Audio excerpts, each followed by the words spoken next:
Indonesia. Negeri dengan keindahan alam dan kekayaan budaya yang tidak cukup dilukiskan dengan kata-kata. Cara yang terbaik ya dengan datang dan menikmati langsung paradise-paradise di tanah air.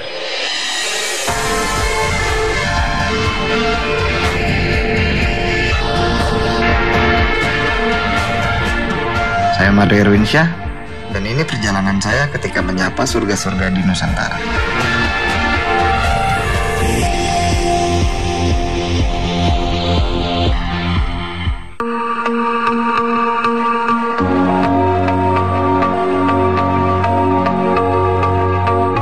Setiap kesempatan mendatangi paradise-paradise di Nusantara tersebut, banyak momen-momen istimewa yang terjadi. Dari menikmati pantai dan surga bawah lautnya, kesempatan bertemu dengan hal-hal yang menarik, sampai menemukan dan berada di surga-surga yang tersembunyi. Semua itu jadi bagian yang gak bisa terpisahkan dari Hello Paradise. Dan ini saatnya kita melihat kembali momen-momen terbaik dari perjalanan saya dan teman-teman.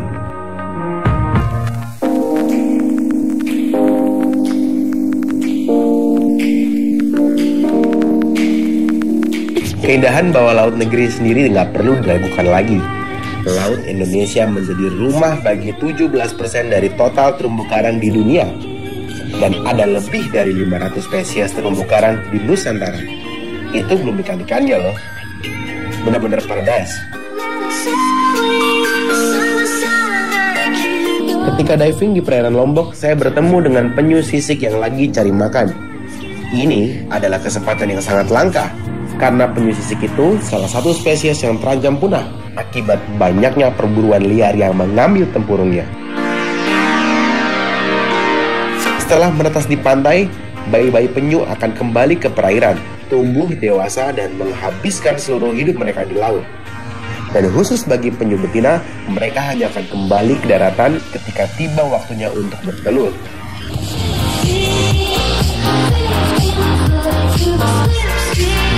Perairan Nusantara penuh dengan berbagai spesies biota laut.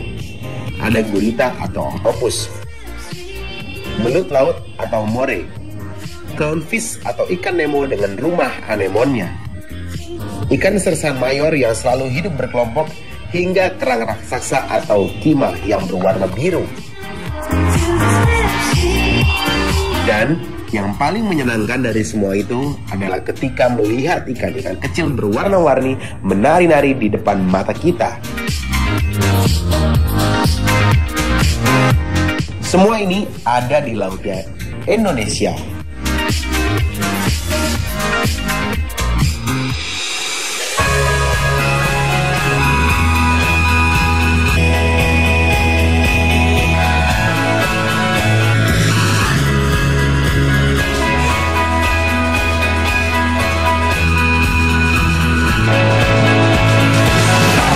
Daratan Indonesia pun gak kalah kerennya.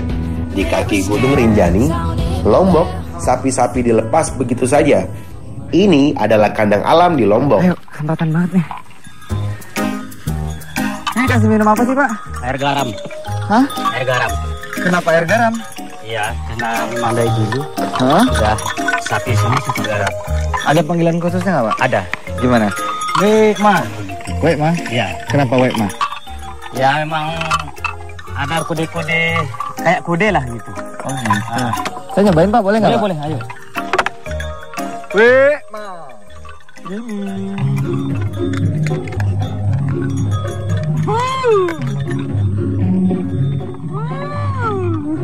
Keunikan kandang alam ini cuma bisa ditemukan di Lombok.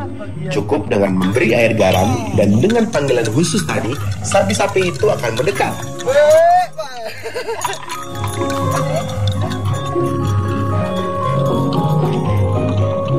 Keren ya. Dan ini cuma ada di Sembalun, Indonesia. Abis. Salah satu momen yang gak terlupakan adalah satu malam di hutan Batu Mentas, Pulau Belitung, mencari hewan yang dianggap membawa sial dan ditakuti warga sekitar, monyet hantu.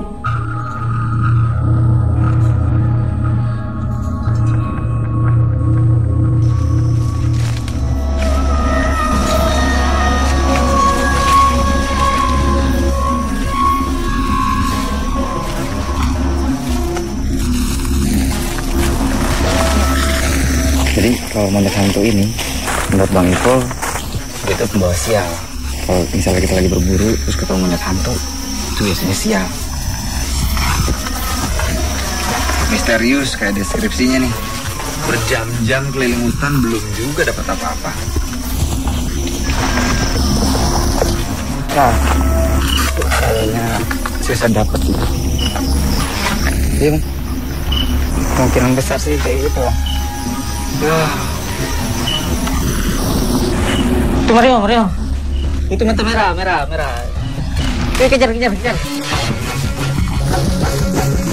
Saya akhirnya ketemu sama monyet hantu yang ternyata jauh dari kesan menyeramkan.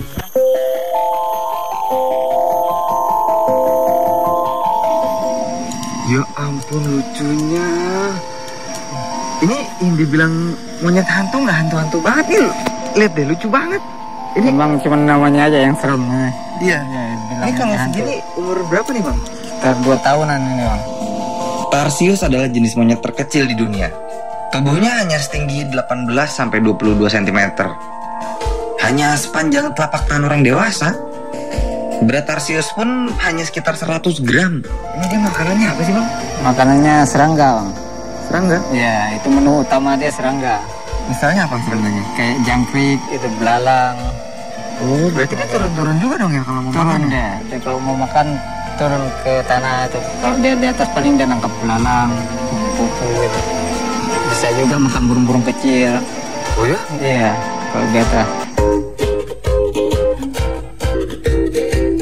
Tarsius adalah hewan yang hanya aktif di malam hari. Matanya berukuran besar dan membantunya mencari makan di kondisi yang kurang cahaya. Tapi, mata Tarsius nggak bisa ngelirik kayak manusia atau primata yang lain.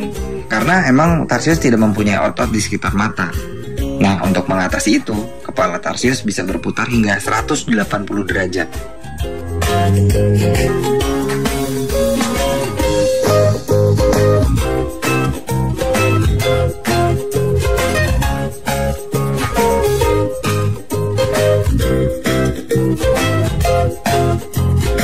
Tarsius jadi salah satu keunikan fauna yang dipunyai Indonesia.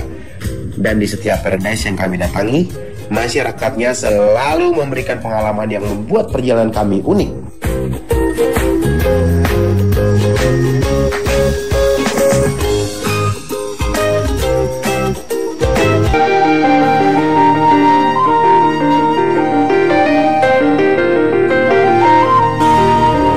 Lebih dari 17.000 pulau yang tersebar di perairan Indonesia. Selain punya keindahan masing-masing, yang membuat setiap tempat yang kami datangi menjadi unik adalah penduduknya.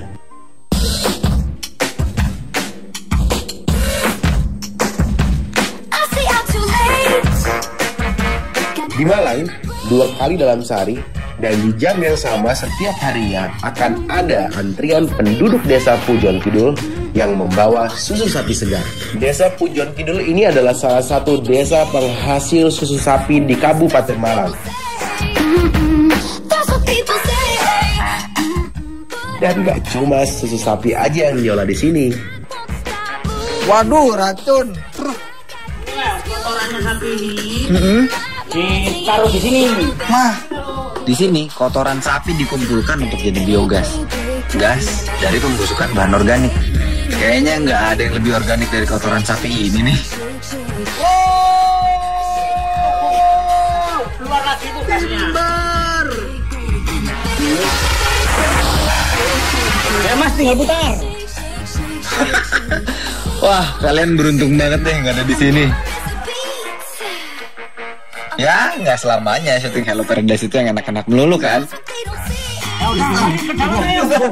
Pengen ketawa, tapi kalau ketawa kecil. Lihat nih, sini. Lihat krunya kayak begini nih. Lihat nih.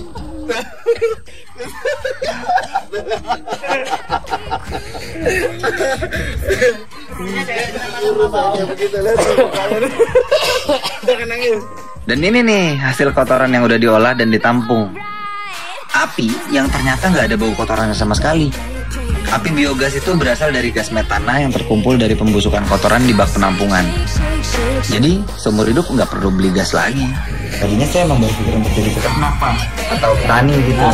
Tapi setelah mikir bau tadi, kayaknya bikin lagi 2 kali tuh. Mungkin seru.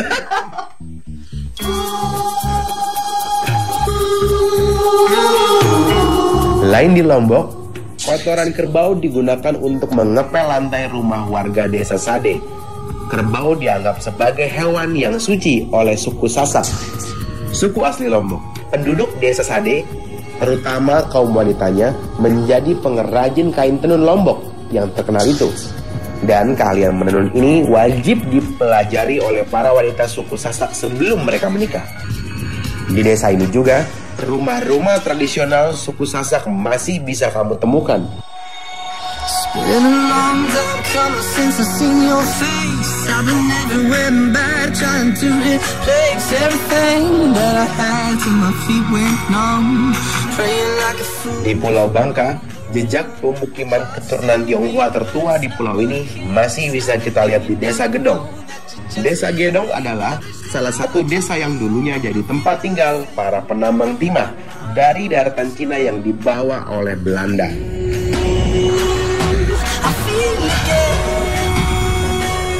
Tapi sekarang masyarakat di Kampung Gedong ini udah nggak lagi jadi buruh tambang timah, melainkan mereka menjadi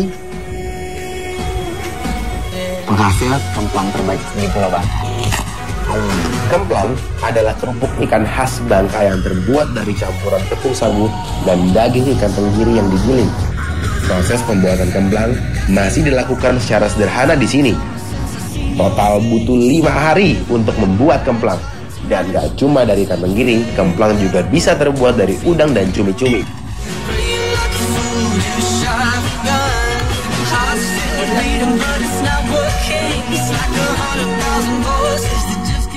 Nah, kalau ini namanya kemplang cumi, Pak ya? Ya, kemplang cumi. Kalau ada titik-titik Kalau merahnya? iya, kalau yang putih kemplang ikan. Oke, gitu. Keras tuh. Nah, kalau ada yang begini, ini, which is ini adalah kesalahan saya. Jadinya setengah harga, maaf Pak ya.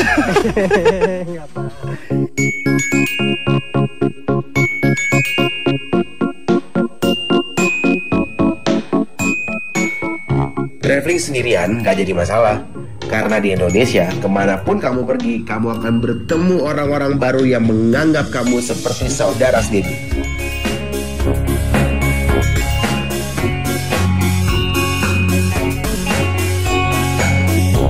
Momen terbaik berikutnya, mencari paradise tersembunyi.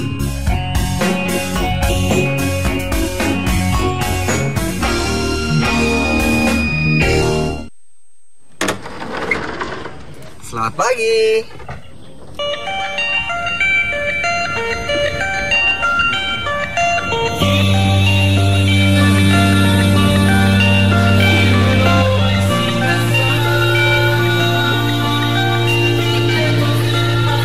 Banyak momen tak terlupakan yang terjadi di Hello Paradise ketika mendatangi tempat-tempat yang jarang dikunjungi orang.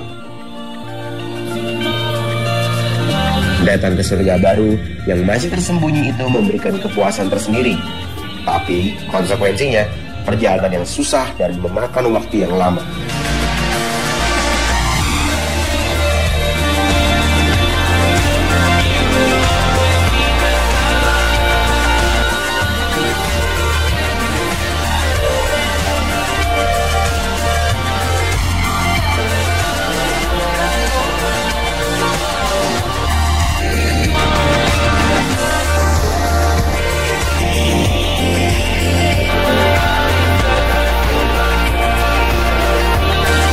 Perjalanan mencari air terjun dengan 7 sumber di Malang harus dilakukan dengan trekking di medan yang cukup menantang di lereng Gunung Kawi.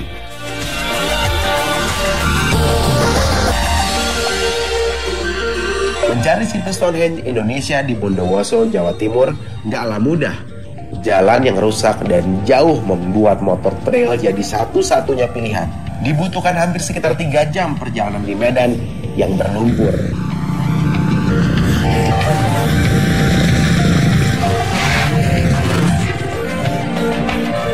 Di Jember, Ketika mencari air terjun dari langit, selain melalui medan yang sulit, keadaan pun diperparah dengan cuaca yang kurang mendukung.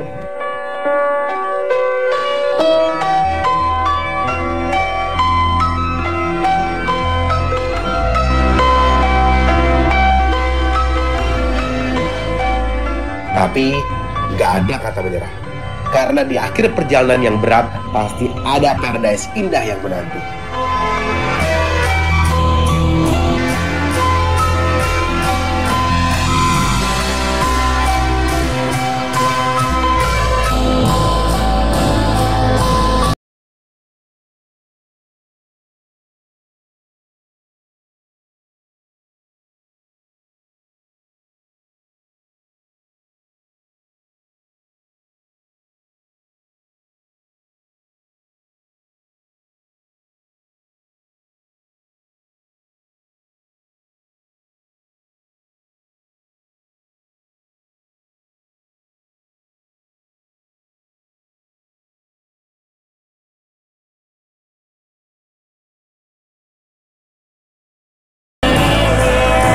Dan tentu saja, bagian yang paling menyenangkan dari setiap perjalanan adalah menikmati paradise.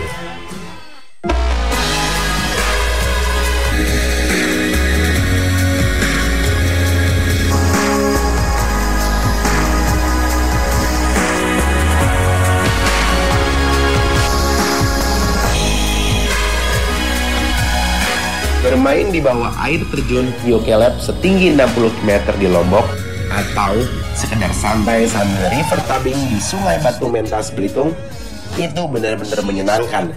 Tapi dari semua itu, saya paling suka yang ini.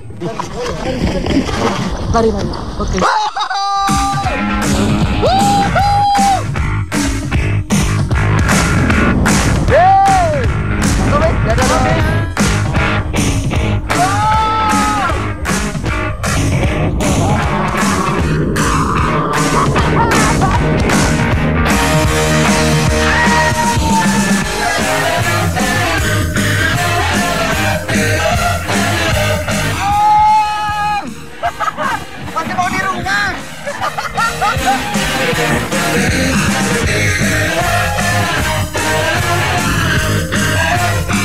Buat saya, traveling bukan hanya sekedar melihat destinasi baru, tapi sebuah kesempatan untuk melihat apa yang saya miliki dan apa yang tidak. Selama ini kita selalu berjumpa di layar kaca untuk mengeksplor paradise di Indonesia.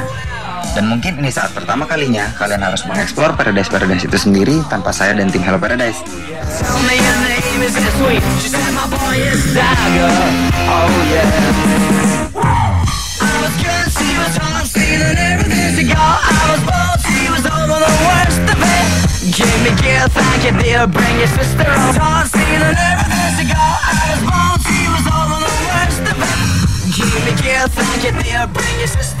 You think I are you?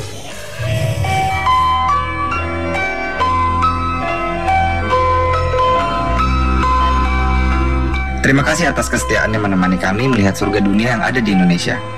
Selamat menikmati keindahannya dan jaga kebersihannya ya. Mario Erwinsyah dan tim Hello Paradise pamit. Sampai ketemu lagi di lain kesempatan.